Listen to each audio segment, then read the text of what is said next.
Cambuur moet bouwen op een totaal nij overtal. Ze beginnen weer op 0. Want in totaal hebben we 18 spelers de club verlitten. En de man die deze mega klus op hem neemt, dat is de 26-jarige Etienne Rijnen. Mijn naam is Arjen de Boer en dit is de Sportcast van Omroep Friesland. Cambuur blijft op zoek naar en heeft daarvoor nog 24 minuten. Corner komt er nou, maar Roesnak dit richting de tweede peel penalty. Die komt door Rijnen.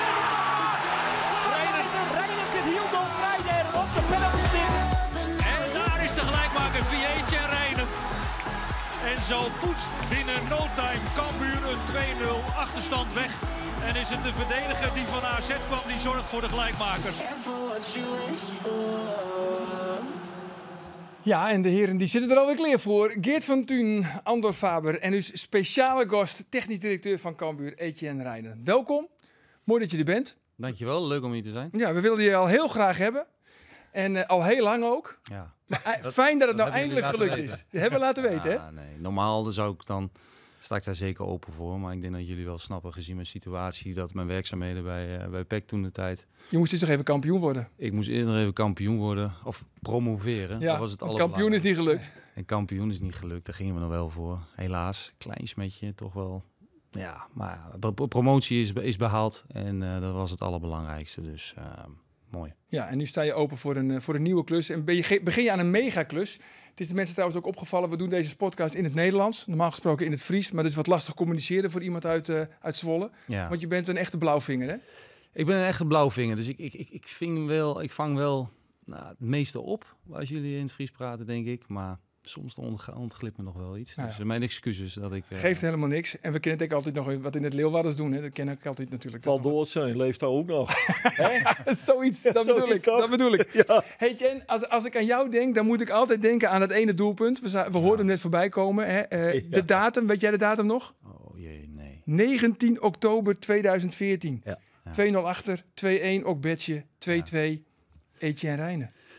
Ja, die goal die heeft me... Nou ja, om een klein voorbeeldje te noemen.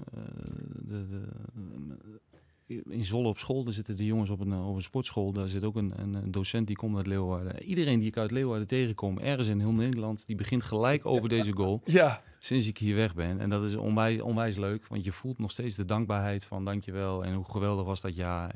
En misschien niet eens die goal, want Geert, dat staat je ook nog wel helder op het netvlies. Zeker, maar meer het juichen, hè, daar hebben we het allemaal over. Hè? Want het doet denken aan Marco Tardelli. Waarmee jij de doelpunt vierde, dat vond ik eigenlijk nog wel mooier.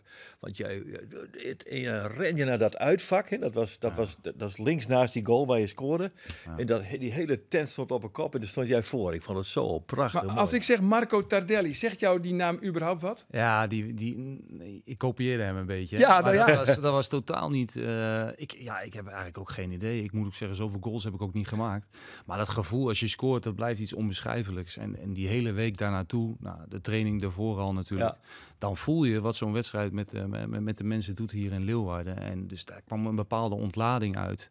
Heb je bij andere clubs ook zo meegemaakt? Dat die lading om die goal, dat die zo extreem is? Nee. Zeker niet. Als je het hebt over een derby, ik ben PEC, Go Ahead Eagles, ken ik natuurlijk. Je hebt Groningen, Heerenveen, maar dat vind ik wel echt anders dan Cambuur, Heerenveen. PEC Eagles vind ik nog wel een echte, toch? Dat is ook wel een aardige. Ja. Dat is ook wel, dat leeft ook enorm.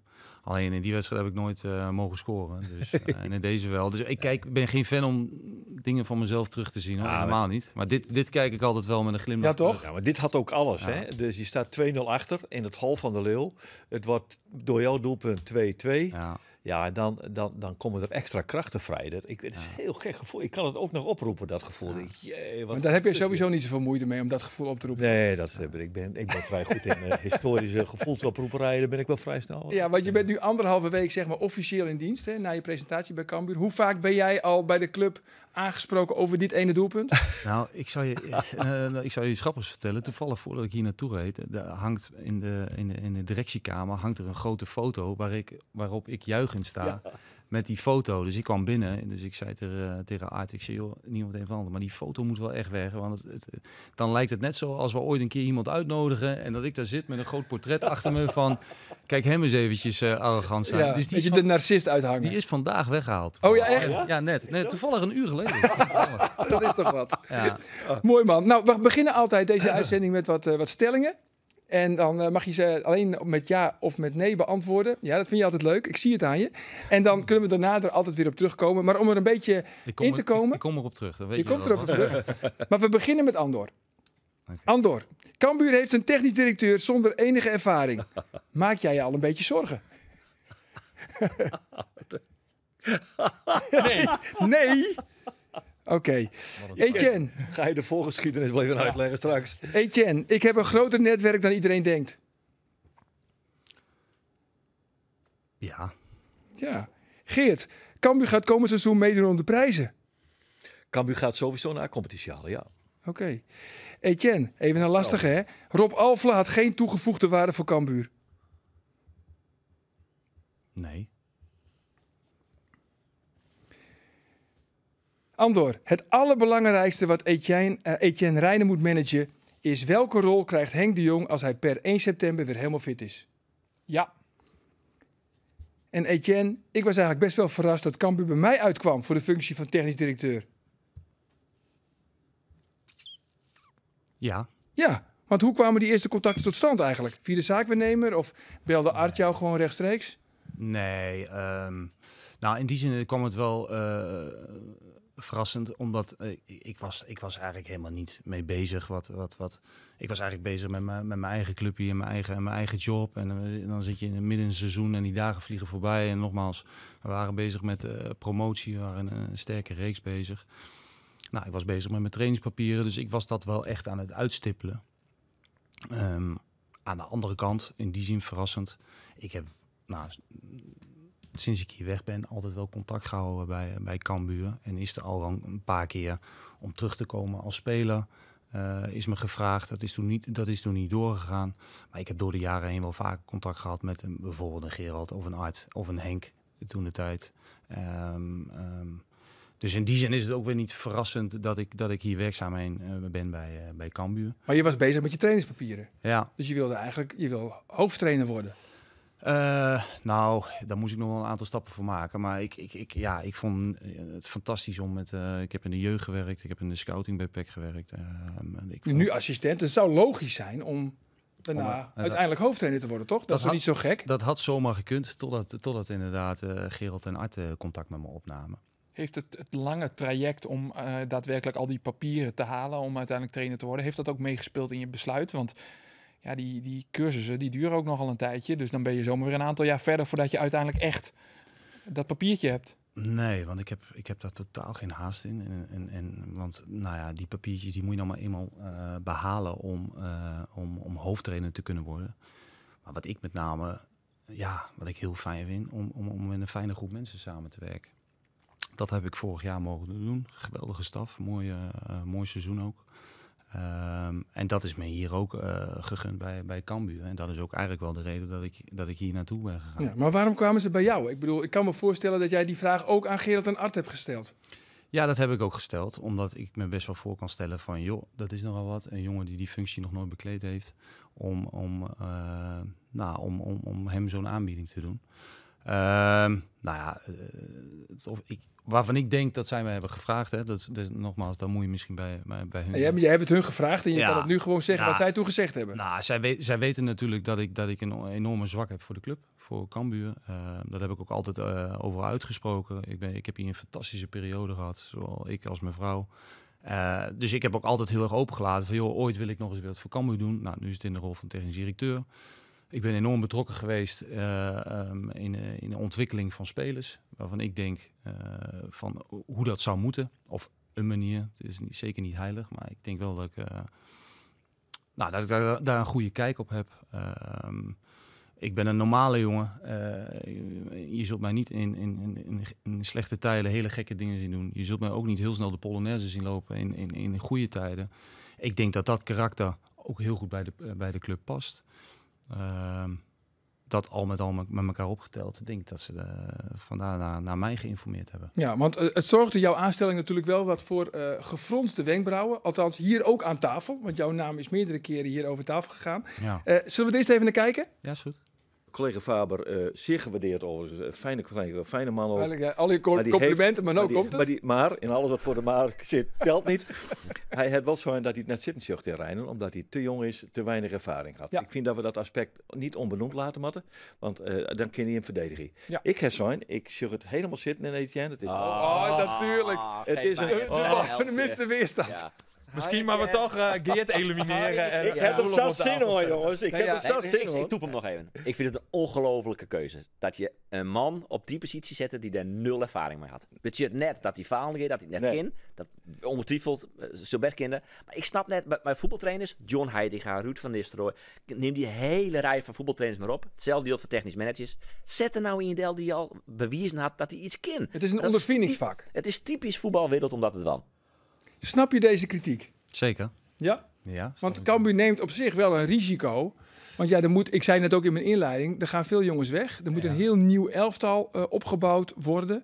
En je geeft de sleutel van de club in handen van een 36-jarige, zeer sympathieke jongen die zo gewoon is gebleven, nooit vooraan loopt in de Polonaise, maar hij heeft geen enkele ervaring.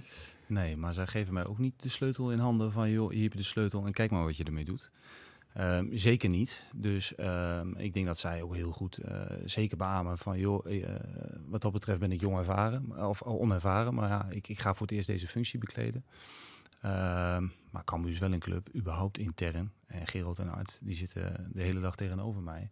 Waarin je samen tot dingen komt.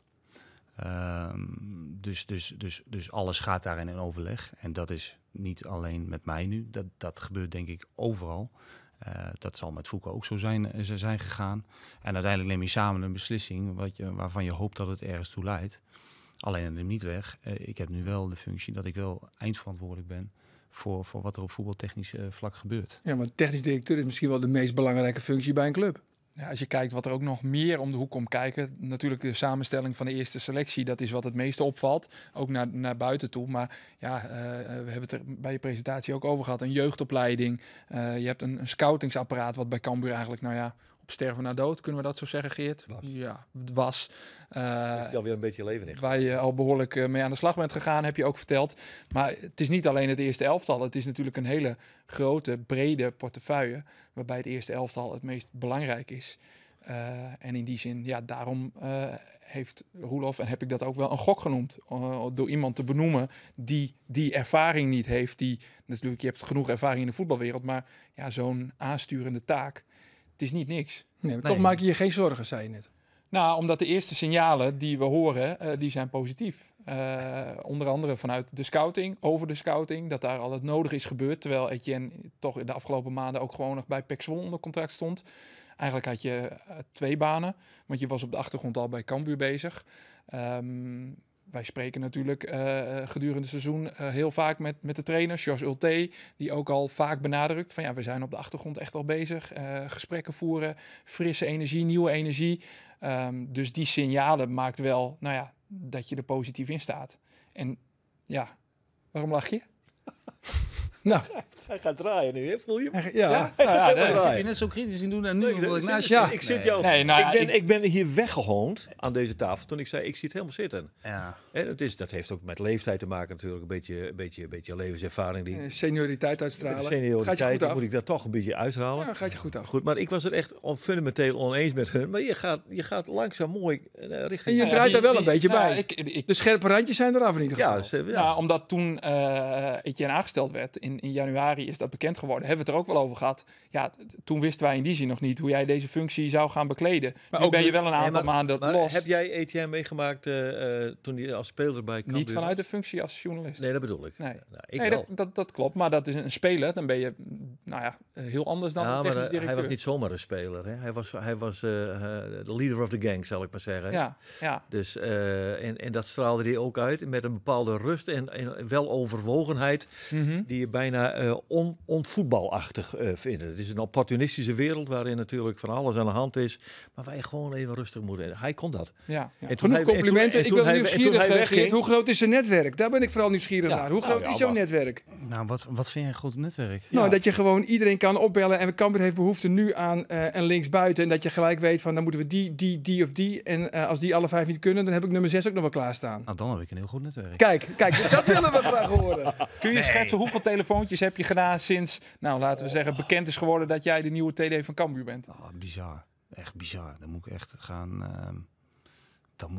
Ik heb het volgens mij laatst, heb ik het nog tegen mijn vrouw, dat ik volgens mij op een dag heb, ga je wel 30 verschillende mensen heb je aan de telefoon. Want hoe pak je dat aan? Want Arie zei het al, 18 weg. Er moet van alles bij. Je moet kijken naar wat is mogelijk, want het budget is niet onbeperkt. Hoe pak je zoiets aan? Dan denk ik, dat vind ik een leuke speler, die ga ik eens bellen of zo. Of, ik ben misschien te naïef in dit soort dingen, maar... Nee, kort waarvan ik denk hoe het zou moeten zijn en wat we denk ik ook al aardig op poten hebben. Dus je gaat eerst kijken, joh, wat hebben we in huis? Wat loopt er door? Wat loopt er af? Waar willen we eventueel mee door? Waarvan denken wij van, joh, daar zouden we een betere speler kunnen halen? Hoe groot moet de selectie zijn? We gaan flink terug op achteruit in budget. Dus we gaan ook met een iets kleinere groep werken. Nou, dan ga je kijken naar de scouting. Hoe ziet dat eruit? Nou, ik heb een aantal jongens gekoppeld aan de scouting. En Marco van Heijden ook een grotere verantwoordelijkheid gegeven in het terugbrengen van de structuur daarvan. We hebben Jan Bruin daarbij, we hebben Edwin Guggelaar daar aan toegevoegd en Ruben de Jong daar al aan toegevoegd. Er komen heel veel spelers binnen via zaakwaarnemers. Die komen ook bij hun terecht. En dan is het een kwestie van hoe gaan we die jongens in kaart brengen. Ja. Dan ga je eerst een schriftbrief maken. Is het haalbaar of niet, een bepaalde speler? Zo ja, dan laat je hem bekijken. Er komen een x-aantal rapporten uit. En wat we nu ook laatst hebben gedaan, is een parameters koppelen aan elke positie. Dus wat zijn parameters? Nou, in de zin, wij vragen van, ik noem even snel wat, van een rechtsback. Hij moet aanvallende kwaliteiten hebben, hij moet een voorzet hebben. En hij moet goed 1-op-1 kunnen verdedigen. Nou, op basis daarvan zijn er een x-aantal platforms binnen de scouting. Waarbij je gewoon kan zoeken naar zo'n speler. Is dat een ULT-dingetje trouwens? Zo alles gewoon vastleggen en... Nee. Buiten ULT om Cambuur zoekt altijd aanvallend ingestelde spelers in die zin. Ja, maar dat je ook alles vastlegt en dat je alles hebt vastgelegd van voor de rechtsback moet over die capaciteiten beschikken en de linksbuiten specifiek daarover? Nee. Hoe weet je dat een ULT-dingetje is? Nou, ik weet dat ULT is een soort van workaholic en die legt ook de hele trainingen van minuut op minuut vast. Zo van minuut 1 gaan we dit doen, minuut 2 gaan we dat doen, minuut 3 gaan we dat doen. En misschien doet hij dat ook wel met spelers. Nee, wij proberen juist gewoon die parameters om voor onszelf een bepaalde richtlijn te geven van joh, zo moet een speler eruit komen te zien. En als al die parameters kloppen, dan komt voor een aanvallende team Kevin De Bruyne uit. Dus dat is ook niet haalbaar. Nee, dat zou ik net zeggen. Maar het moet je wel een bepaalde richting geven van wat je wil. En ik denk dat we daar een hele mooie groep voor bij elkaar hebben gezet. En ik sluit niet uit, want we staan open voor nieuwe dingen. Dat volgend jaar dat het meer uitgebreid is. Maar dit is een heel mooi begin, wat mij in ieder geval heel veel duidelijkheid geeft. Nou ja, het is veel uitgebreider dan het was in ieder geval. Ja, je hebt wel een eerste slag kunnen slaan. Ja, nee, zeker. En dat neemt voor mij ook een hele hoop werk weg. Ja, en die parameters van Yannick van Os, die sloeg ook allemaal goed uit. Yannick zijn we heel blij mee als keeper, dus die sloeg inderdaad. Ja, komt hij uit jouw netwerk? Beide. Nogmaals, we zitten wel in de categorie, dus we kunnen geen transfersommen betalen. Dus dan kom je al in een categorie te vissen van transfervrije keepers. En daar staat Yannick inderdaad op de lijst. Ja. En daar worden eigenlijk al die jongens besproken. We hebben dan ook het geluk dat Sjors hem natuurlijk ook persoonlijk kent. Ja. Dus dat is heel mooi meegenomen. Ja, ik was laatst trouwens bij Bert Hollander en even een visje halen bij Bert Hollander. Raad van Commissarissen. Ja. Nou, die heeft nou nog te slappe lach, hè? Want die had immers tegen Roelof gezegd van Yannick van Os, die komt niet. Dus Roelof gaat het hier triomfantelijk vertellen aan deze tafel. Nou, Yannick van Os, die gaat niet komen. Een dag later maak jij bekend van... Nou, Cambuur heeft zijn eerste doelman vastgelegd. Dus die Bert Hollander, jongen, die heeft nou echt waar, die moest zo erg lachen. Ik hoefde de kibbeling niet eens af te rekenen. Nee, echt waar niet. Die had er zoveel lol om. Maar goed, op de achtergrond hadden we het net al een beetje over. Je was natuurlijk nog in dienst bij Zwolle, maar op de achtergrond ben je dus al wel bezig geweest met Cambuur. Ja, nou eigenlijk wat ik net besproken heb. Van je gaat kijken van joh, hoe ziet de selectie eruit? Wat blijft en wat gaat weg? Wat hebben we nodig? Wat komt er door uit de jeugd? Al dat soort dingen. En op het moment dat jij dat bekend wordt dat jij volgend jaar technisch directeur wordt, dan gaat heel voetbal Nederland en buitenland gaat jou zoeken. En die weet je ook echt te vinden. Dus om even aan terug te komen op dat netwerk, die hebben jou nodig, maar jij hebt hun ook nodig. Ja. Je hebt bijna elke week gebeld met Mark Diemers, hè? Nee, zeker niet. Nee. Ja, elke week heb je even gebeld met Mark. Mark, ik heb hem een aanbieding gedaan. Nee, ik heb zeker niet elke week gebeld met Mark Diemers. Ik heb met Mark Diemers wel gesproken inderdaad. Ja. Maar niet elke week. Want dat zou ook, ik ga zo'n jongen niet lastigvallen. Want die jongen die zit ook in die zat ook in een aardige reeks natuurlijk met Emmen, waarin ze puntjes moesten sprokkelen. Ja, maar ja, hij is gisteren gedegradeerd natuurlijk. Maar je had hem er graag bij gehad bij Cambuur. Ja, Mark is natuurlijk een goede speler. Ja. Natuurlijk had ik hem er graag bij gehad. Mark is een jongen die heeft een zwak voor de club. Die komt uit Leeuwarden. Ja, ik zou gek zijn als ik hem er niet graag bij zou willen hebben. Ja, maar hij heeft toen ook gezegd van, ik ga niet, want ik wil nog naar de Eredivisie. En waarschijnlijk gaat hij nu naar Vitesse. Ja, kijk, zij hebben samen in de zandbak gezeten met z'n tweetjes. Mark en Andor. Ja, Ja, dat klopt. Dat is echt waar. Echt waar. Vitesse is een van de clubs die geïnteresseerd is. Ja, maar jij weet niks meer? Ik weet niks meer. Nou, lekker dan. Maar goed, rood-wit. Ze waren gisteren even niet aan de bal, hè? Rood-wit was niet aan de bal. Nee. Rood-wit was niet aan de bal, hoor. Dit is een wat treurige avond eigenlijk, hè, als je dat zo ziet. Hè. Ja. Ik bedoel, dat ze ook... Ik dacht na de eerste wedstrijd, dat gaat eenmaal wel rechtzetten. Had ik dan op een of andere manier. had ik Ik hoorde eigenlijk ook wel die verwacht. Veldmaten. Die Veldmaten had een fantastisch verhaal na die wedstrijd in Almere. Hij zei, maar dit gaan we niet 2 keer doen. Dit gaan we even anders aanpakken. Ik denk, kijk, Ja, die laatste man, Veldman. die laatste man Ja. Veldmaten, ja. En er zit gisteren... Geen schijnvakantie. Geen schijnvakantie, Nee, man. nee, geen schijnvakantie. Maar hoe lastig Goed. is het om spelers naar Leeuwarden te halen? Nou ja, kijk, over het algemeen, de meeste jongens die naar Leeuwarden komen, die moeten verhuizen. Dat is een dingetje. Dus ik kan me voorstellen dat als jij keuze hebt uit 3 clubs, waarvan Leeuwarden 1 is. Maar ja, jij komt zelf uit, ik noem maar wat even uit Rotterdam en Utrecht heeft ook belangstelling. Ja, dan ga je wel daarnaar kijken natuurlijk. Maar goed, dat zou ook weer, dat vind ik ook weer slecht van een voetballer. Maar je moet kijken, joh, wat voor plannen heeft de club met mij voor ogen? Ja, maar veel gehoorde klachten ook wel van Henk de Jong, Fouke Boy, die zeggen van, al die jongens die wij willen hebben, die willen niet op kunstgras voetballen. Nee, dat kun En Ajax, je hoeft als er jongens bij Ajax buiten de boot vallen. Nou, Ajax laat ze niet eens op kunstgras voetballen. Geldt ook voor topclubs in het buitenland. Ja, kunstgras is inderdaad wel een dingetje. Met name jongens ook die wat verder in hun carrière zijn. Die vinden kunstgras nog echt wel een probleem. Ja. Maar goed, wij hebben daar nu eenmaal mee te maken. Wij gaan gelukkig naar gras. Ja, daar heb je deze zomer nog niks aan. Daar heb je deze zomer nog niks aan. Maar weet je, ik vind ook wel... ja, er zijn inderdaad een hele hoop spelers zijn niet haalbaar voor Cambuur. En daar kunnen we de hele dag van balen. Maar ja, er zijn ook een aantal jongens die vinden het fantastisch om naar Cambuur. Ja, Robert Muren vindt het volgens mij wel fantastisch om hier te voetballen. Wat denk jij? Ik denk dat het Robert heeft die toch geweldig gehad. Ja, hij was de koning van Cambuur. Ja. Nou, de onderkoning. Koning was Henk en dan komt Robert Muren. Wat wil je daarmee zeggen? Nou ja, ik wil er helemaal niks meer zeggen. Oh, okay. Maar er gaan geruchten, Okay. zowel in Leeuwarden als in Volendam, dat Robert min of meer gepolst is. Nee, kijk, hetzelfde geldt voor Robert als voor Mark. Dat zijn jongens, Robert ook, die heeft die fantastisch gedaan. Dus elke keer dat er een transferwindow is, dan komen dat soort namen, wordt besproken. En natuurlijk wordt dat ook intern besproken, daar ga ik ook echt niet over liegen. Omdat het een jongen is, ja, weet je, die kent de club, die heeft het geweldig gedaan, scoort doelpunten en een spits. Ja, natuurlijk wordt zo'n jongen besproken. Maar ik hoor het al, die komt niet. Maar er worden zo verschrikkelijk veel jongens besproken. Dus, Maar ik hoor het al, hij komt niet. nee, Robert heeft gewoon nog een contract. Dus, Goed nee, contract. en een goed contract. Dus Maar hij die speelt komt- niet. Nee, maar dan... Misschien is hij daar wel derde spits. Ik zou dan toch eventjes... Oké. Wellicht in de voorbereiding, want dat is ook wat zijn zaakwaarnemer vorige week gezegd heeft. Dat in de voorbereiding, als dan blijkt dat hij inderdaad buiten de boot valt, dat hij best open staat voor een overstap naar een andere club.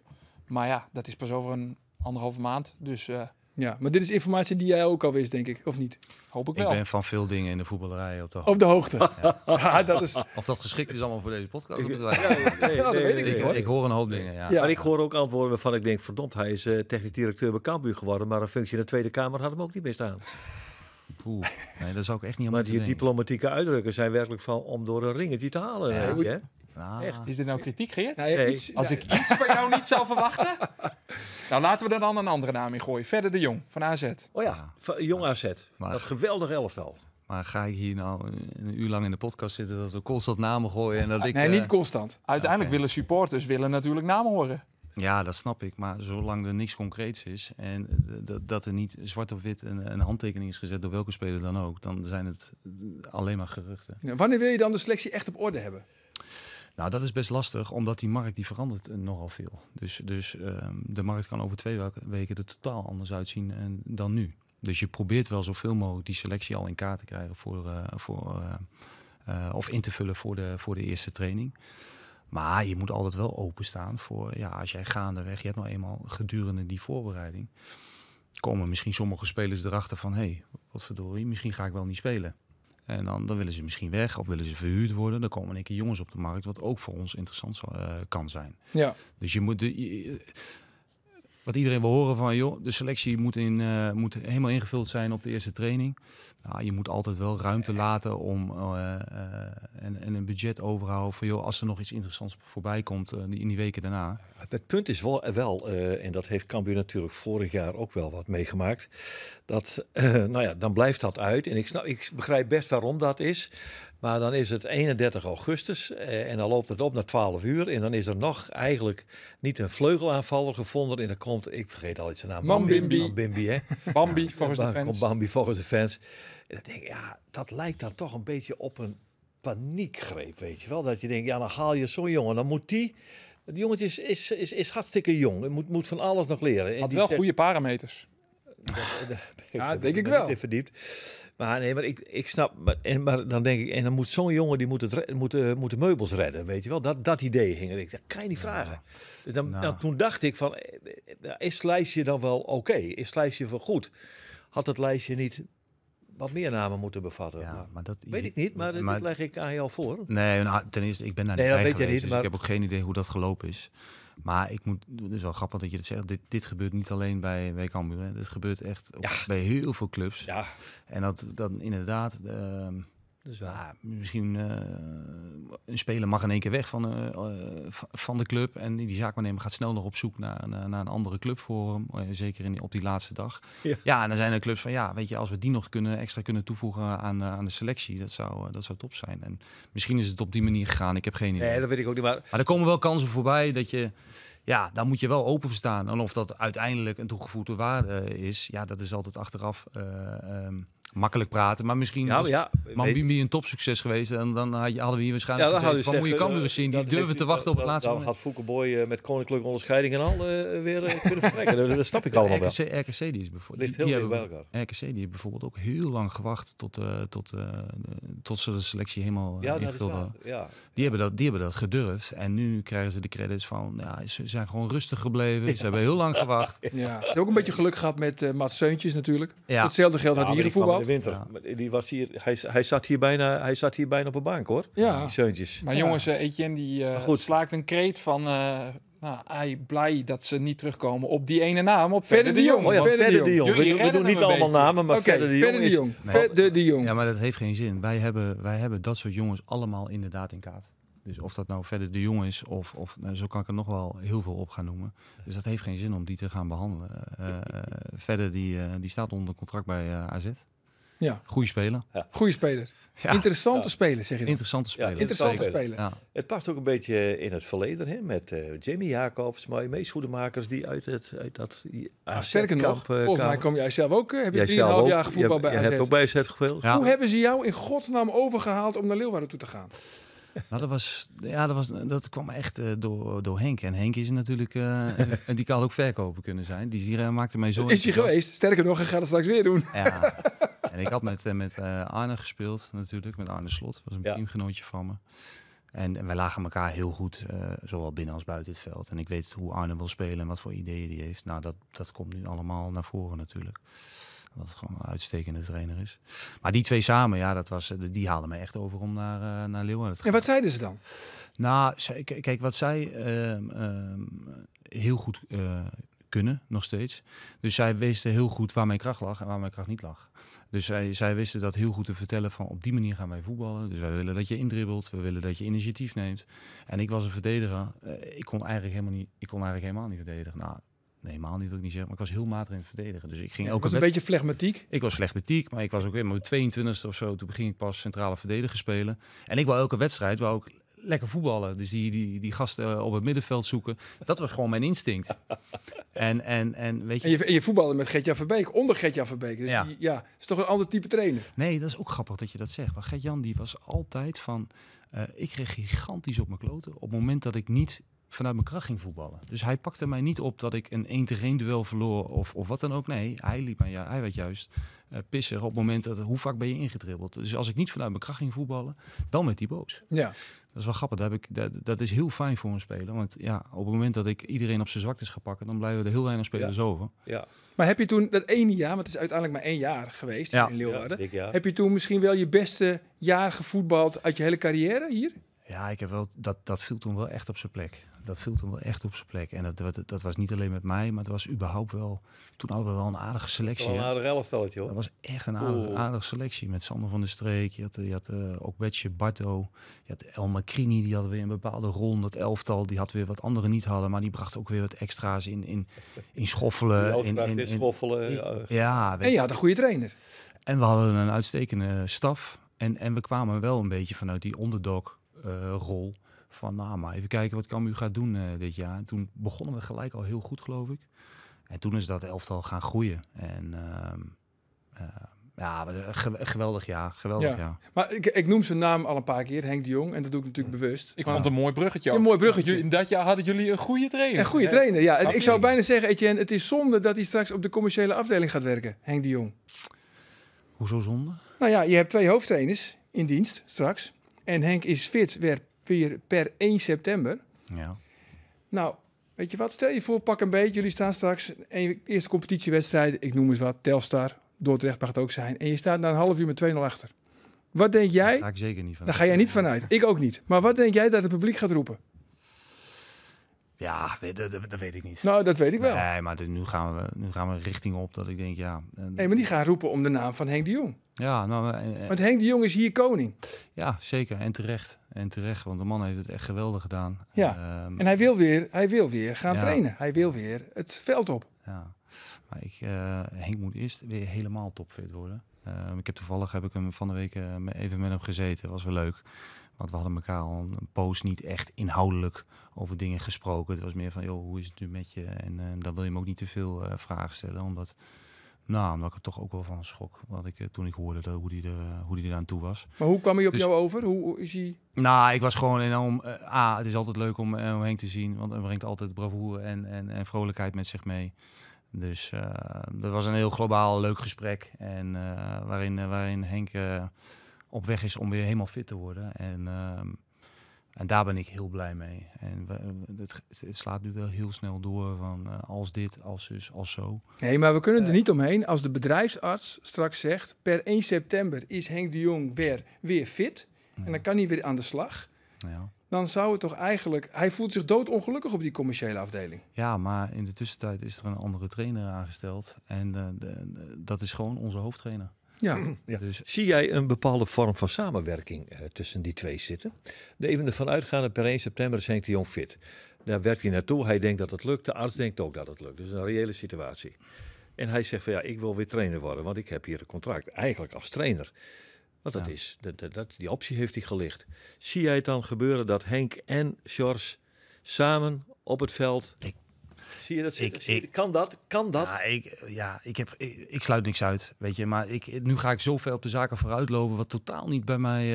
Maar dit heb je toch wel besproken met hem de afgelopen week? Met nee. Niet? Nee, niet van mocht je samenwerken in de toekomst. Nee, helemaal niet. Het was gewoon heel leuk om een kop koffie te drinken. Maar die geloof ik niet. Nee, nou ja. Het kan niet zo zijn dat je dit niet op tafel is gekomen. Nee, maar... Jullie beginnen nu ook al heel erg op de zaken vooruitgelopen. Als dit gebeurt, als dat gebeurt, als zus gebeurt. Ja, het is een reëel scenario. Ik ben bezig om met Jos, bezig met de staf, bezig met de selectie.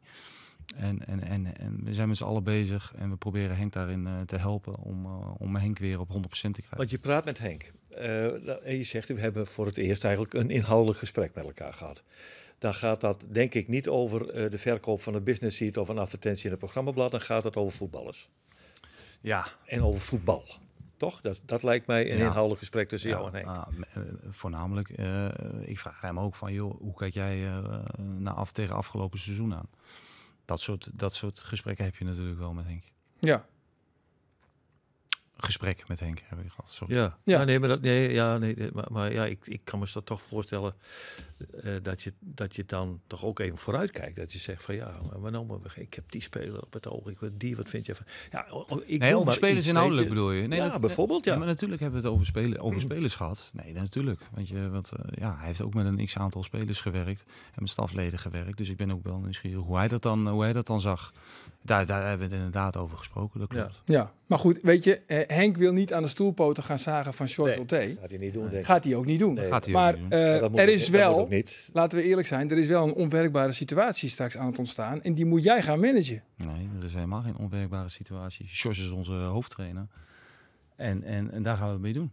Ja. Dus welke onwerkbare situatie? Nou, omdat Henk is groter dan de club. En zodra de resultaten een beetje gaan tegenvallen, gaat het hele publiek zich tegen George Ulte keren. Wat eigenlijk... Nou, dan loop je weer op de zaken vooruit. Hè? Nou ja, eigenlijk is het ook een beetje een herhaling van zetten. Want zo ging het ook aan het eind van het vorige seizoen, toch? Het publiek was niet heel tevreden, Andor, over... Er is op een gegeven George moment Ulte. tijdens één wedstrijd, volgens mij, moet ik het wel goed zeggen, was de ene laatste thuiswedstrijd, was Utrecht. Toen de degradatie een feit werd, is heel kort gescandeerd, George, neem je rotzooi mee. Verder hebben de fans zich niet, en publiek, zeg maar, met z'n allen tegen de trainer gekeerd. Maar je hoort wel natuurlijk de onvrede onder de supporters over Ulte, omdat in hun ogen Ulte niet zo goed bij de club zou passen. En straks krijg je een situatie, inderdaad, mocht Henk de Jong fit zijn, hij wil het trainersvak weer in. Hij gaat niet inderdaad de commerciële dingen verkopen. Dat heeft hij bij Groningen gedaan. Dat kan hij overigens heel goed, denk ik. Maar dat is niet waar zijn hart ligt. Ja, dan zul je wel iets moeten oplossen. Want dan heb je 2 trainers onder contract die allebei heel graag willen. Nou ja, George is de hoofdtrainer. Ja, dan in dat geval, ja, ik denk niet dat Henk een heel jaar zijn centjes gaat opstrijken en thuis gaat zitten. Dus... En weet je wat ook zo is? Kijk, George Ulte heeft Henk de Jong nodig. Henk de Jong heeft George Ulte niet nodig. Ja. Is dat een vraag? Of? Nee, dit is een stelling. Oké. Dus, Je mag op met ja of nee beantwoorden. nee. En we komen er niet op terug. Kijk, weet je, en ik denk ook niet... Kijk, Henk gaat niet als assistent van George Ulte werken. Maar kijk, ik zeg alleen maar, er is een probleem straks. Ja, jij ziet het probleem nog niet. Of je schuift het nog een beetje voor je uit. Nee, Maar jij moet dus straks gaan managen en geef het een beetje een andere naam. Noem een mentor of zoiets. Want anders gaat Henk de Jong straks naar een andere club. Nee, maar ik ben daar helemaal niet mee bezig. En dat vind ik dus zorgwekkend. Nee, dat is niet zorgwekkend. Want regeren is vooruitzien. Nee, maar je moet niet vergeten waar Henk wel vandaan komt. Ja. En we hebben het nu over iemand die eerst weer een paar uur gaat werken. En jullie hebben het over van... Mocht hij over een paar maanden weer helemaal topfit zijn, laten we gewoon eerst eens hopen dat hij weer helemaal topfit wordt.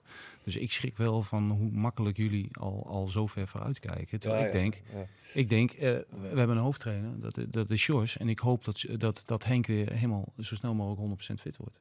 Duidelijk.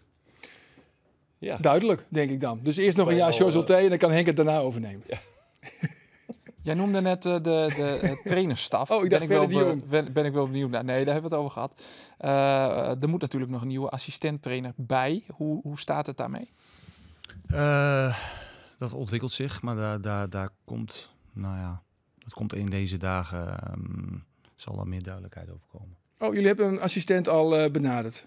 Gevonden. En gevonden, benaderd? Nou ja, dat is nog niet helemaal definitief, maar ik verwacht wel dat het goed komt, ja. Oké. Ja.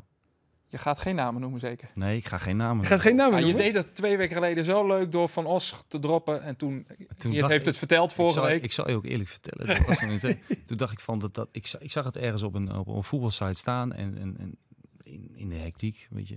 Nou, Yannick van Os natuurlijk binnengehaald en dan ga ik door. En dus ik dacht al dat mocht, maar dat mocht dus niet. Maar het was nog een medische keuring, toch? Als je het nou hebt over onervaren, nou dat is onervaren. Maar dat vind ik ook wel mooi. Ja, toch? Nee, maar ik ben, weet je, oprecht, weet je, ik heb dat wel eens gezien en ik ben helemaal niet van het liegen. Maar je zit eenmaal in een situatie in mijn functie dat je niet zomaar alles op tafel kan gooien, Nee. omdat je wel met mensen hebt te maken waar en als iets niet definitief is, ja, dan Maar goed, het heeft ook wel zijn charme. Het is de voetballerij en mensen willen het ook wel weer graag horen. Dus ik snap het allemaal. Dat is natuurlijk waarin de voetballerij zich onderscheidt van welke andere Ja, dus ik snap het helemaal. Al die supporters willen weten, die hunkeren naar nieuws. Ja, maar die weten dus nu, als ze de podcast hebben geluisterd, binnen nu en enkele dagen wordt de nieuwe assistent van Jos Ulte bekendgemaakt. Ja, dat is mooi. Ja. Maar goed, wat wel al definitief is, je hebt namelijk afscheid genomen van Rob Alfle. Ja. Waarom? Nou ja, terugkomen op afgelopen seizoen. We hebben natuurlijk... het was geen goed jaar. In alle omstandigheden. En dat was voor mij best wel lastig. Want het hele traject ben ik niet dagelijks bij betrokken geweest. Dan wel veel gesprekken gevoerd. Verschillende mensen. Dan krijg je wel een goed beeld daarvan. Of een goed beeld, een beeld daarvan. Nou, ik heb wel een bepaald idee dat ik denk van we moeten flink bezuinigen. Dat speelt een belangrijke rol. En de bepaalde types waarvan ik denk hoe een staf eruit zou moeten zien. Dat wij daar een ander type nodig hebben op dit moment. Want wat voor type was Alfle dan en wat voor type gaan jullie op zoek? Ik geloof heel heilig in individuele plannen met spelers maken. Dus je begint ergens, een speler die komt en je wil ergens naartoe werken. Zo'n plan maken is vrij makkelijk. Dat kunnen jullie allemaal. Maar zo'n plan uitvoeren en echt daar echt mee aan de slag gaan met spelers. Dat vraagt nogal veel. Dan zou je zeggen van, dan kun je dat onderverdelen. En elke assistent heeft 6, 7 aantal spelers waar hij zich mee bezighoudt. Maar dat is wel echt een dagtaak aan zich. En dat wordt heel lastig in de zin van, vorig jaar had je natuurlijk meer te besteden, ook in de staf. Maar je moet bezuinigen.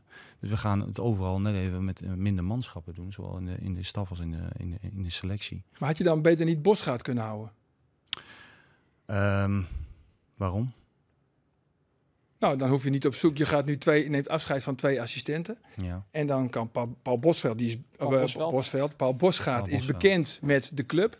Heeft het volgens mij hier wel goed gedaan. Ja. Leidt ook trainingen individueel.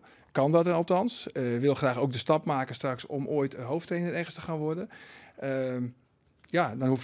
Dan bezuinig je ook. Dan zeg je dag tegen Alfle, want zijn contract liep toch af. Ja. En dan hou je gewoon Barto en Bosgaard met Jos Ulte. Ja, dat had gekund.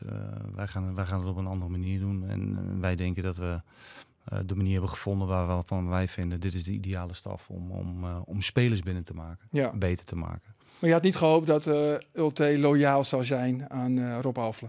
Nee, zeker niet. Nee. Nou, dat heb je soms wel eens, toch? Nee. Dat deden ze bij Heerenveen ooit. Hadden ze ooit de assistenttrainer eruit gegooid in de hoop dat de hoofdtrainer mee zou gaan. Nee, en dat, totaal niet. Totaal niet. Oké. Suggestieve vragen, daar weet daar je wel raad mee, zullen we maar zeggen. Goed. Maar iets anders nog, jongens? Ja, mogen we het even over de selectie hebben? Ja, natuurlijk. Want dat is natuurlijk de grootste klus. Arjen Zeil, 18 spelers vertrekken. Ik heb op een rijtje gezet wat er dan nu nog qua selectie staat. In principe heb je 2 van de 3 keepers, denk ik, met Van Os en Minema. De wens van Ulte is althans dat er nog een keeper bij komt. Je hebt 6 verdedigers, 3 middenvelders, 3 aanvallers. Jongens met doorlopende contracten. Zijn er ook jongens waarvan je zegt, die mogen weg? Nee. Ja, nou ja. Weet je, iedereen we zijn gedegradeerd, dus bij een miljoenenbod, dan is iedereen bespreekbaar. Ook bij Cambuur, maar niet dat wij zeggen van, joh, die mag weg. Maar bijvoorbeeld een Bangura, die heeft ook al aangegeven dat bij het lichten van de optie destijds is aangegeven, wij staan open om mee te denken. Van Kaam heeft een gelimiteerde transfersom in zijn contract. Ja. Dat zijn wel jongens die, dat ligt redelijk voor de hand of dat die vertrekken. Maar dan zit er ook een financiële vergoeding tegenover. Ja. En dan wordt het wel natuurlijk een ander verhaal. En Bangura is een uitstekende speler en loopt nog 1 jaar door. Dus ik kan me zo wel voorstellen dat die jongen in de belangstelling staat. En dan hoop je dat zowel hij als de club daar heel goed uitkomen. Maar daar is nog geen sprake van. Dus er is nog geen club die zich gemeld heeft voor Alex Bangura? Er heeft nog geen club concreet zich gemeld voor. En die zit niet bij die 30 telefoontjes per dag? Nee. Oké. En ook niet voor Van Kaam? Nee. Voor helemaal niemand nog? Van der Water? Ulrikes? Nee. Voor wie wel? Niemand? Nee. En anders dan... Nee, ga je dat weer niet zeggen? Anders zou ik het niet zeggen. Nee, maar het zijn gewoon jongens met doorlopende contracten. En ik ga er gewoon vanuit dat we met die jongens aan de slag gaan. Dat meen ik echt. En ik sluit dat niks... lijkt me toch niet, toch? Bangura gaat toch echt wel weg? En Van Kamer is gewoon jeugdinternational. Ja, maar zolang dat ik daar niks concreets van heb, dan ga ik er gewoon vanuit dat hij er gewoon is, hoor. De 30ste. Ja. Zijn er ook posities waarvan je zoiets hebt, die hebben nu prioriteit? Want ik kan me voorstellen, je hebt in principe met Ulrikis en Milan Smit 2 spitsen. Je hebt al 2 keepers. Je hebt in het centrum met Bergsma, met Tol, met Smant heb je redelijke centrumverdedigers. Ja. Zijn er andere posities waarvan je zegt, oké, die wil ik eigenlijk eerst gaan binnenhalen? Er zijn wel een aantal posities daarvoor, ja. Met name op de rechtsbackpositie, de defensieve middenvelderspositie. Want Silla is onvoldoende? Silas voor links, hè? Is links. Van Ja. links. Oh ja, is links. En Doken Smit en Van Wermerskerk trekken. Oh, Dus nee. inderdaad, Van Wermerskerken is ook weg, hè? ja, die is ook weg. Oké, ja, nee, Silla, ja, dat gaat naar links. En aanvallend zoeken we nog wel versterkingen. Daar zijn we ook druk mee bezig. Aan de buitenkant of ook in de spits wel? Aan de buitenkant. En dan zei Henk de Jong altijd, ze moeten in eerste instantie gewoon heel erg snel zijn. Zoek jij er ook naar? Ja, dat type spel wat Henk natuurlijk ook, dat past perfect. En dat, ja, het liefste snelheid is dan natuurlijk altijd een voorwaarde als buitenspeler. Maar goed, je kan het ook op een... Nou, als we weer terug gaan in het jaar, speelde Albert Roesnak ook vaak linksbuiten. Goh, en dat was Roesnak, man. Die was, Noem je toch een speler, man. ja, maar die was niet snel. Nee, maar... En die vulde het weer op een hele andere Die manier. geweldig voetballen. Die kon goed voetballen. Dus het is vaak... maar snelheid is natuurlijk wel echt een Die wapen. Roesnak, die speelde voor het eerst voor Cambuur. Dat was een soort proefwedstrijd. Bij de Graafschap. Was jij ook bij? Was dat niet in die Dan was het die ongeveer hitte 35 toen? graden Die hitte, ja. op het kunstgras. Oh, ja. Het was open dag bij de Graafschap. Ja. Er was geen mens. Nee, Er kwam gewoon niemand op af. het was 40 graden of zo. En jullie speelden tegen de Graafschap. En die Roesnak, die legde toch... Was het niet veldballen? Ja, Waar die over 45 meter. Woesh. ja, die kon goed Op een stropdas. En niet 1 keer. Nee, want 3-4 keer. Woesh. Jongens. Maar Roesnak was op dat moment toch de beste voetballer bij Cambuur. Ik Ja. heb wel eens gehoord van Sander van der Heijden op de training. Ja. En dan had jij de bal van achteruit. En als jij dan Roesnak niet inspeelde, dan kreeg je gigantisch op je kloten. Want dan legden ze het stil en zeiden... Etienne, wie kan hier nou het beste voetballen? Ik Ja. maakte altijd de juiste keuze. Nee, dat zou zomaar Maar kunnen. dat klopt toch? Nee, Nou, dat die is wel Roesnak, ja. Je hebt gelijk, hij was niet snel. waar. Nee, maar die vulde het weer heel anders in. Als je Dus- zo kunt voetballen. Snelheid is natuurlijk een prachtig wapen. Henk wil dat graag zien, hè? Die Ja, snelheid ja. van die vleugels. Ja. Hè? Ja. Dus die Maar gaan jullie nou weer voetballen volgens zeg maar à la Henk de Jong? Of gaan we voetballen volgens George Olté? Wat wordt het? Wordt het 5-3-2? Of gaan we gewoon 4-3-3 doen? Ja, gewoon voetballen op zijn Cambuurs.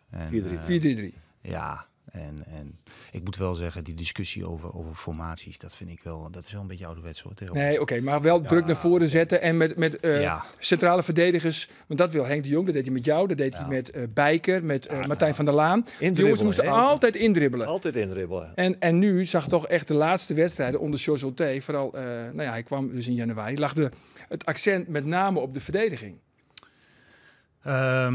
Nou goed, je bent altijd natuurlijk denk ik als trainer zoekende van hoe kunnen we het optimaal uit de groep halen. Dus je kan ook niet alleen maar zeggen, joh, we gaan aanvallen. Je moet verdedigend ook wel je mannetje staan.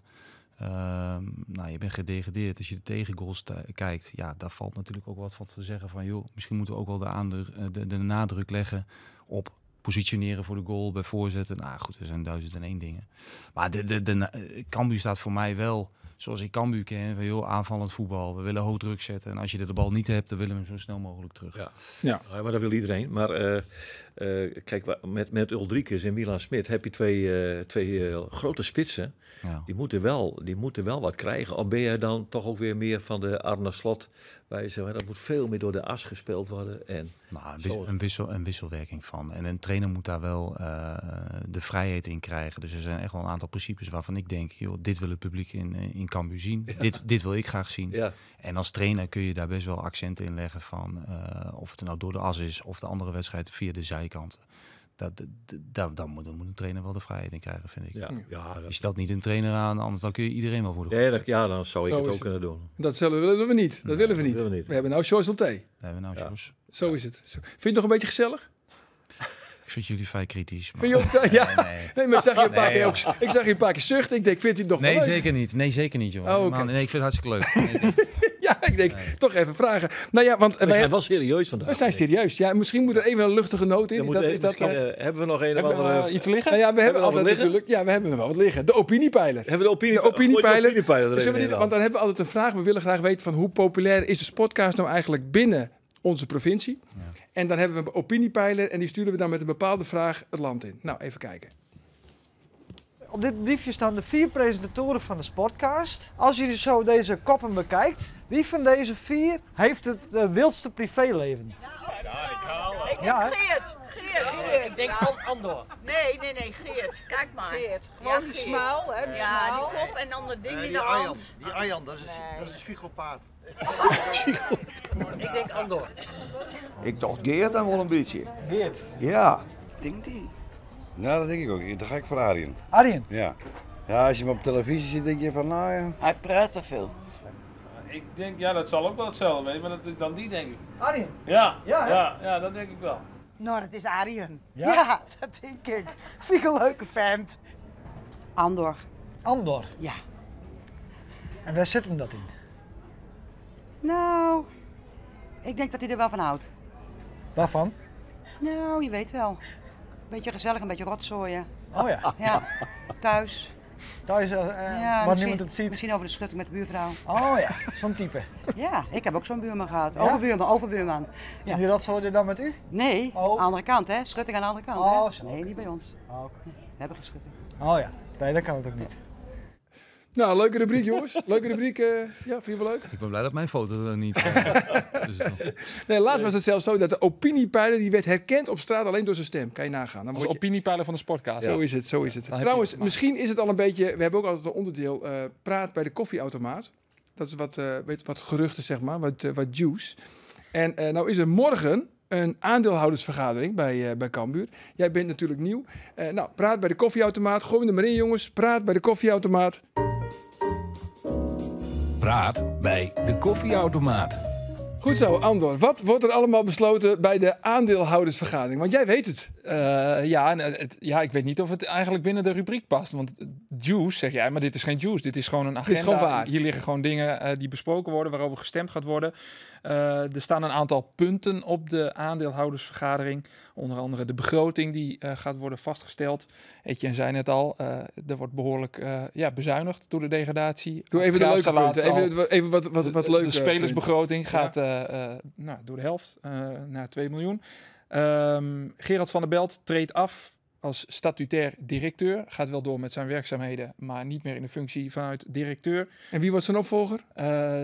Daar wordt morgen over gestemd. Er ligt jij weet een het al. voorstel om Harry van der Zee te benoemen tot statutair directeur. Harry Kijk. van der Zee, die in 2019 in de Raad van Commissarissen is gekomen bij Cambuur, is in 2021 naar het stichtingsbestuur gegaan en gaat in 2023 naar de directie. Je krijgt er wat Kees Rozemond-achtige gevoelens bij.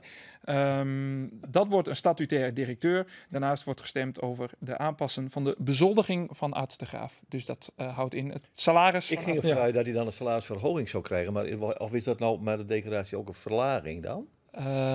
In principe is het een verlaging, want iedereen heeft dat als clausule in zijn contract staan. En alleen volgens mij is het zo dat Art niet naar beneden wil. Dat is juice, want dat weten we niet zeker. Maar zijn bezoldiging, zoals dat heet, wordt aangepast. Harry van der Zee, dat vind ik het opvallend, wordt dus de statutair directeur. Terwijl wij 2 weken geleden bij de presentatie van jou... Bij jouw presentatie. Daar zat Art ook bij, Art de Graaf en Ronald Spoelstra van het stichtingsbestuur. Art had het over een 2-koppige directie, namelijk Etienne en Art. Ja. Nu blijkt dus dat Harry van der Zee statutair directeur wordt. Ik heb wat telefoontjes gedaan, onder andere met het stichtingsbestuur. Een stuk of 30. Nou, minimaal. Jij bent dan titulair directeur. Dat heeft dan met beslissingsbevoegdheden te maken, omdat jij nieuw bent in die functie. En statutair directeur heb je dan weer meer bevoegdheden. Ja. Wilden ze jou niet statutair directeur maken. Dus is het idee, Harry van der Zee wordt interim directeur. Halfjaar, dat wordt bekeken. En als ze dan jou los vertrouwd vinden, zeg maar, dan word jij statutair directeur en doet Harry van der Zee weer een stapje terug. Dat is de constructie zoals die bedacht wordt. Maar het is wel wat opvallend, want 2 weken geleden bij die presentatie is er met geen woord over meneer Van der Zee gerept. Maar wie is Harry van der Zee? Geert, kist toch Harry van der Zee? Ik ken hem morgen tegenkomen en dan herken ik hem niet. Ik weet het niet. Ik ben er ook niet goed in dat soort mensen die daar wat in die bobo-kant zitten. Ik ben er gewoon echt slecht in. Okay. Wat wist je ook van Harry van der Zee? Loopt dus al een aantal jaar rond bij de club in verschillende hoedanigheden. Schijnt wel ook een belangrijke rol te spelen in de financiering van het stadion. Het binnenhalen van het geld schijnt iemand te zijn ook die niet heel graag op de voorgrond verschijnt. Dus dat correspondeert dan wel weer met... Het zou best kunnen als ik hem tegenkom dat ik zeg, ben jij het? Ja. Dat ik gezichten onthoud ook wel. Maar dit wist jij allemaal al, Etienne? Dit wist ik allemaal. Ja? Dat is wel handig, ja. Dit is wel handig, hè? Nee, oké. Want jij gaat er morgen ook naartoe, toch? Aandeelhoudersvergadering. Ja, maar het was wel opmerkelijk dat er heel bewust werd gezegd van... we hebben een tweekoppige directie en dan blijkt er toch nog iets genuanceerder aangepakt. Nee, volgens mij, ik denk dat jullie het spannender maken dan het is. Dat is denk ik, of dat is net verkeerd verwoord misschien op die dag, maar dat is je kreeg even het idee bij historie, dan wordt het allemaal weer slordig zo. Dat weet je wel. Oké, ja. Maar voor mij was het... Whatever. Voor jou was duidelijk. Ja. Bij jou is ook vanaf het begin duidelijk gemaakt dat jij dan niet statutair directeur wordt, maar titulair. Ja, kijk. Ja, Oké. Mooi woord. Griet, titulair. Goed, laatste vraag. Gaat Cambuur volgend jaar nog een rol van betekenis spelen, denk jij? Ik heb gezegd van ja, hè? Ja, Geert zei van ja. Ik zeg, jullie gaan naar competitie spelen. Dat is wat ik voorspel. Wat is de doelstelling eigenlijk? Ik hoorde iemand zeggen spelen voor promotie, maar dat kun je echt uitrekken tot aan... Ja, maar wie zei dat? Art heeft dat gezegd. Die heeft dat gezegd. Ja. En zo is het ook. Weet je, een van jullie zei het net al, wij gaan echt wel flink terug als je kijkt naar het spelersbudget. En er zijn gewoon een x-aantal ploegen, hoeveel dat er precies zijn, dat is afwachten. Die hebben meer centjes te besteden dan Cambuur. Maar ja, jullie hebben de 5e begroting van de KKD. Ja, dus dan kun je wel... dan moet je toch een rol van betekenis kunnen gaan spelen? Nou, daarom zeg ik ook, wij gaan ook wel een rol van betekenis spelen. Ja. Maar het is wel heel lastig uit te drukken van waar dat precies dan gaat eindigen. Dus wij willen gewoon zo hoog mogelijk eindigen. En we willen dat op een bepaalde manier van voetballen doen. En dan denk ik dat we kunnen verrassen. Is dat misschien het belangrijkste? Die bepaalde manier van voetballen, het publiek er weer achter krijgen? Dat is wel... Je moet die mensen weer op het trip. Ja, maar daarom. En daarom vind ik het ook niet gepast. Ook als je naar budgetten kijkt. Van, joh, we staan weer bovenaan. Volgens wij moeten eerst weer gewoon waar we voor staan. En dat is aanvallend voetbal. Ja. Dat mensen het stadion uitlopen van... dat is mijn ploegie. Ja. En wanneer is die volgende wedstrijd? Want dan wil ik het liefst morgen. Precies. En als het dan dit jaar niet lukt... Daar komt dat van. Maar je moet weer wat opbouwen. Ja, maar ik kan me niet voorstellen, zoals ik de mensen in Leeuwarden en omstreken, die begrijpen dat ook wel. Dus ik ga hier zeker niet zitten van, jongens, maak je niet druk, we zijn zo weer terug. Wij moeten eerst weer even terug naar wat het publiek heel graag wil zien. En dan denk ik, en dat weet ik, want ik heb hier tegen Cambuur gespeeld, dan zijn wij een heel vervelend stadionnetje, ploegie om tegen te spelen. En dan kun je echt verrassen. Ja, maar wat was dan de sleutel van het geheim van achter het succes bij Zwolle? Want daar is het jullie wel gelukt. Ja, maar veel geld, hè? Nou, ook echt een hoger budget om te besteden. Ja. Maar je moet ook niet vergeten, daar kwamen we wel... Kijk, PEC Zwolle was het laatste half jaar al in die eredivisie echt met een hele nieuwe stijgende lijn bezig. Ja. En dat werd echt doorgetrokken. Nou ja, net al heel veel spelers weg. De staf komt er anders uit te zien. Dus het is een heel ander scenario wat heel lastig te vergelijken is. Ja. Heb je nog advies in gewonnen trouwens bij je collega-assistent bij PEC? Henry van der Vecht is hier ook technisch directeur geweest. Dat was ietsje minder. En dan kijk ik naar Geert, want dat was niet zo'n heel groot succes. Dat was niet een goede match die hier met Henry van der Vecht in Cambuur en supporters. En, dat zat niet lekker. Dat kan gebeuren. Ja. Kan gebeuren. Maar je hebt nog met hem gesproken, neem ik aan. Ja, maar niet alleen met Henry van der Vecht. Nee, met, heel veel andere technisch directeuren ook gesproken. En dat doe ik nog steeds. En iedereen heeft zijn eigen verhaal. En iedereen heeft een ander instapmoment. En voetballerij is zo dynamisch. Dus het is ook heel lastig te vergelijken. Maar inderdaad heb ik ook mee gesproken. Ja. Jongens, we gaan eruit met een paar overdenkingen. Dat vind jij het leukste onderdeel, denk ik, Etienne. Want je moet weer keuzes maken en we komen er niet op terug. Niet op terug. We komen er niet op terug. Nee, ik mag niet zeggen pas. Of nee, dat mag ook niet. Nee. Gaat de eerste, Marco Tardelli of Paolo Rossi? Tardelli. Tuurlijk, Marco Tardelli. We beginnen makkelijk, hè? Verder de Jong of Mark Diemers? Ja, je moet kiezen. Pas. Nee, ja. Verder Diemers. Het liefst allebei. Het liefst allebei. Ja. Allebei. Oké, ik zet het erbij. En de laatste. Komt-ie. Je mag niet passen. Henk de Jong of George Ulte? Ik heb nooit gezegd dat het makkelijk was. Nee, maar ik zie George als onze hoofdtrainer. En Henk als geweldige man. Een Cambuur legend. En verdient alle credits.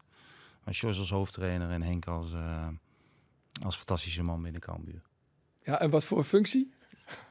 Eerst fit worden. Eerst fit worden. Ja. Oké, dankjewel dat je er was.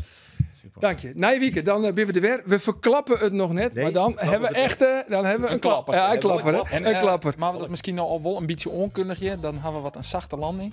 Nou? Het is na je weekend de laatste van het seizoen. De laatste uitzending. Maar wel, echt maar een klapper. Wel een klapper. Wel een klapper. Manje, ben we er weer. Ontam. Dag.